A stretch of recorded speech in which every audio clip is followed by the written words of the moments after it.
नमस्कार साथियों, quick updates में लॉकडाउन 3.0 अनदर 14 डेज। तो आप जानते ही हैं, आज भारत सरकार ने घोषणा कर दी है कि 2 सप्ताह के लिए लॉकडाउन को और बढ़ाया जा रहा है। आइए समझते हैं इनके डिटेल्स और रूल्स क्या हैं। लेकिन शुरुआत करने से पहले ही आपको बता दूं कि नए रूल्स जो अब आप देखने जा रहे हैं, मैं विस्तार में बताऊंगा। उसमें रेड जोन्स में भी बहुत सारे अब उन्होंने छूट दे दी है। तो ऐसा नहीं है कि सब कुछ पूरी तरह से पहले के जैसा लॉकडाउन रहेगा। काफी सारी छूटें अब उन्होंने दी हैं। आइए देखते हैं एग्जैक्टली हो क्या रहा है।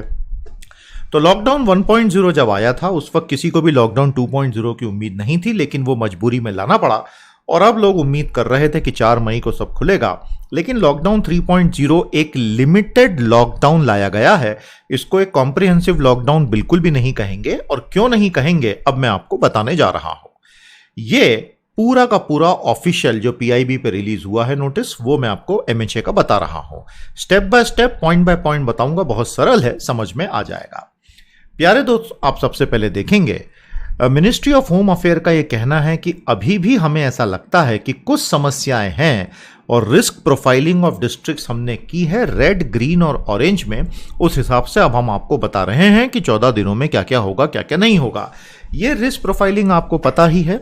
जिस प्रकार से केसेस डिस्कवर हुए, जिस प्रकार से डेथ्स हुई, उस हिसाब से रिस्क प्रोफाइलिंग की गई थी। काफी सारे जिले रेड में आए, काफी ग्रीन थे, काफी ऑरेंज थे। आज इनका फोकस इस प्रेस रिलीज में मुख्यतः रेड डिस्ट्रिक्ट्स पर ही है, रेड जोन्स पर हैं, जो कि हॉटस्पॉट्स हैं। और अगर वहां काफी सारी छूट है तो ऑटोमेटिकली ऑरेंज और ग्रीन में तो वो छूट हो ही जाएगी। प्यारे साथियों, मिनिस्ट्री का ये कहना है कि हमने जो क्राइटेरिया दिए हैं रेड, ग्रीन और ऑरेंज जोन के, वो तो हमने 30 अप्रैल के नोटिस में बता ही दिए थे। अब इसमें उनका कहना है कि ग्रीन जोन वही जिले होंगे जिनमें अभी तक 0 कंफर्म्ड केसेस हैं या पिछले 21 दिनों में एक भी कंफर्म केस नहीं आया है।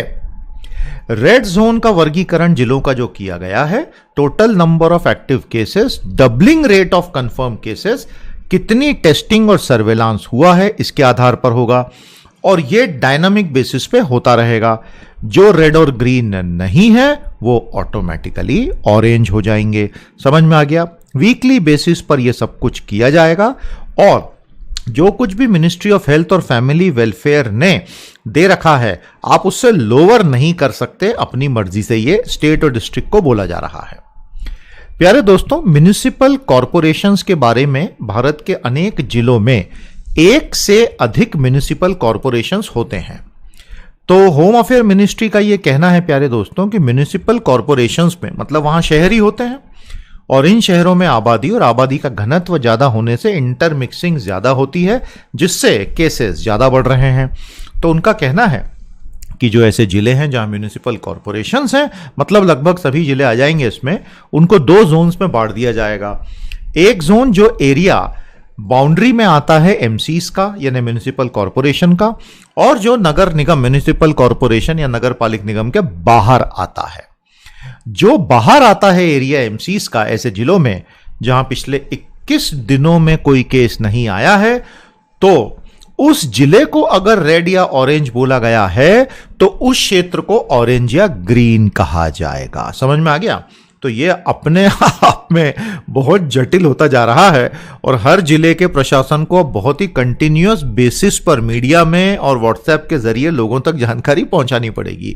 वो कितना हो पाएगा, कितना नहीं, दोस्तों ये हम आने वाले कुछ दिनों में देख ही लेंगे।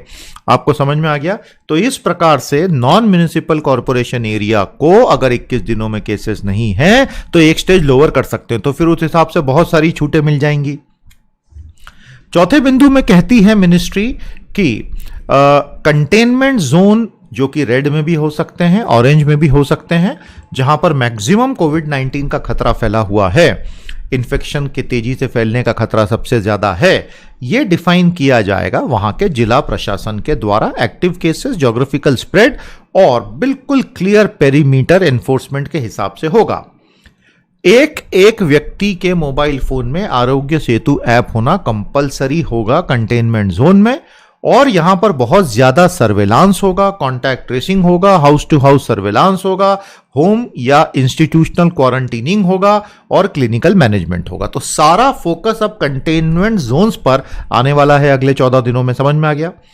पेरीमीटर कंट्रोल यानी बाहर से कोई अंदर ना आ सके, अंदर से कोई बाहर ना जा सके, ये यहां पर किया जाएगा। I hope this is very clear.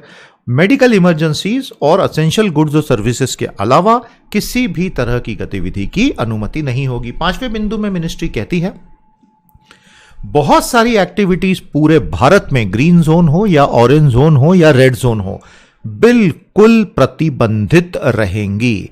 Air travel ban, rail travel ban, metro ban, interstate movement by road ban, school, college, education, training, coaching ban, hotels and hospitality ban, restaurants ban, public gathering सब बंद, cinema hall, mall, gymnasium, sport complex, social, political, cultural सब सब सब बंद, religious places of worship of public भी बंद।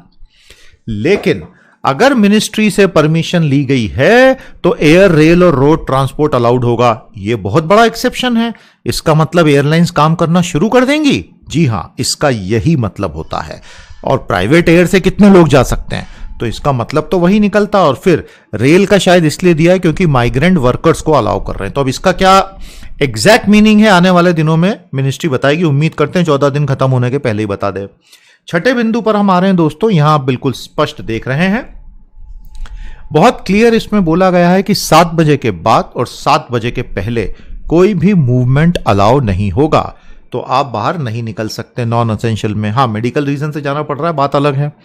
सभी Jones में ग्रीन, ऑरेंज और रेड में 65 वर्ष से बड़े लोग, पर्सन्स विथ कोमॉर्बिडिटीज जैसे कि hypertension, blood pressure, diabetes, pregnant महिलाएं और 10 साल से छोटे बच्चे, ये कोई भी घर से बाहर नहीं निकलेगा सिवाय स्वास्थ्य कारणों से। ये बहुत बड़ी एक कंडीशन लगा दी गई है। टर्की में भी है ये कंडीशन फिलहाल, मालूम है ना आपको।